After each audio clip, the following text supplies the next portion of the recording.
I'm Nicole. Nicole. This is Mandy. She's a PhD student. How can we help you today?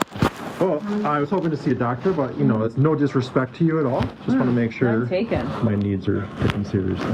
So I have everything. Would you rather see a doctor? No, we'll start with you. Okay. Thank you. No. It's nothing against you. I have it written down here. I've written it down so that I can be verbally friendly with you, but like my stuff's serious, and I'm asking for something very specific. So Okay. just take a minute or two to glance over that. Oh, okay. I'm not going to give you these meds. I'll give you a dose here, but I'm not going to give you a prescription. No. I need at least one. Yeah, I can give you one. Who sees you for this? Like, who manages this? I don't have anyone. You don't have anyone? It's a unicorn that doesn't exist anymore. I'm just curious though, like why? We don't give narcotic prescriptions like this. I mean, I'm pretty well aware of the law. Mm-hmm. It's within the doctor's authority to prescribe up to a 3-day supply. Sure, but we're not going to do that. And why would that be? Because it's not appropriate. I don't know you, and I very much appreciate you saying you're not a drug addict, but I don't know that. Well, if you look at my records, you would be able to see that. Yeah. My charts are very clear. My MRIs, all the documentation is there. So if you need medication to control your pain, you need to see a pain management clinic. Well, unfortunately, that's not how it works, and I'm not sure how you've been involved in this, but... A long time. Yeah. I'm sure you're familiar with interventional pain management. You heard that term before? There's lots of different pain management. Right, and around here, no one is prescribing the opioids anymore, so... Because for someone like... with them. Well, I'm blown out of proportion, and I'm proof of that, because I've been on and off the medication. On and off the medication. The thing is, if you're committed to believing something, I can't change your mind, unfortunately, but it's the wrong approach. It's absolutely the wrong approach. There are a large number of people who need the medication, who aren't drug addicts, who have minimal risk. I'm not saying that there's not a time and place for opiates at all, okay? But it's not for the ER to prescribe. I mean, why would the law say you're allowed to prescribe up to 3 days? First of all, I can prescribe as much as I want. That has nothing to do with it. Okay. What would help you feel more confident with me? If you had a family doctor that I could call. I just started seeing a new doctor, and of course I asked him, and he said, maybe in a month we can talk about it. So. Yeah.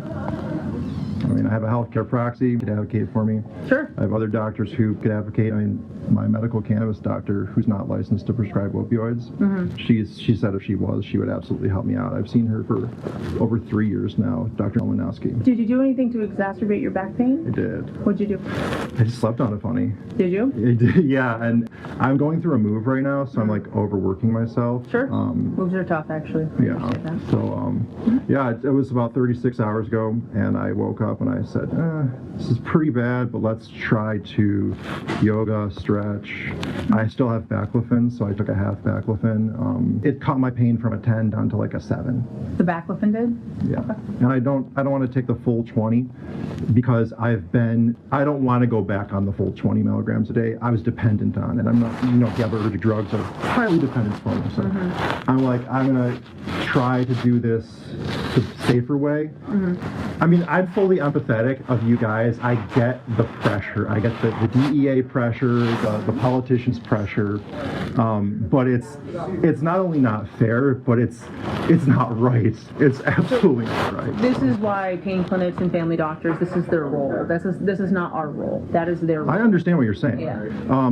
But just for future patients, this isn't for me. Because if you can only give me one dose, yeah, I respect you. I am very happy to treat your pain here. I have no problem with that. I just want to put this out into the ether for the future. Maybe another person comes in. The problem in New York State is they're moving to something called interventional pain management. I might be preaching to the choir. Their first approach for about 6 months, they'll want to do injections. They'll want to have you go do PT. Yeah. I've done that. I'm doing all that. Yeah. So I'm one of those chronic intractable pain patients. Who's doing the PT for you? Matt Smith. I've seen him multiple times. I'm to the point where I can do my stuff on my own now. Okay. But I run a business. When my pain flares up, I go broke. I'm fully responsible. No one pays my bills. I have to do it. So again, the issue is that because of the DEA audits and all that, I'm sure you know, I've been here before. They say go see a pain management specialist.